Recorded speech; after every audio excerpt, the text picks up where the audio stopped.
جو شخص عقل رکھتا ہے وہ خاموش رہتا ہے، خاموشی عزت کا باعث بنتی ہے اور بے ہودگی موجب ذلت بنتی ہے۔ کفر کے بعد سب سے بڑا گناہ کسی کی دل آزاری ہے۔ حسد بیماریوں میں سب سے بدترین بیماری ہے۔ حسد نیکیوں کو اس طرح تباہ کر دیتی ہے جس طرح آگ لکڑی کو جلا دیتی ہے۔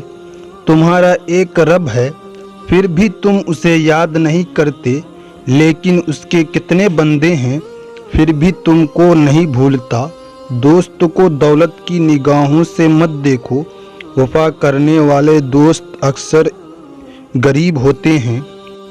ایک دوسرے سے بغض نہ رکھو، کیونکہ یہ خیر و برکت کے زوال باعث ہے۔ صرف پیسے کا ہونا رزق نہیں ہے، نیک اولاد، اچھا اخلاق اور مخلص دوست بھی رزق میں شامل ہے۔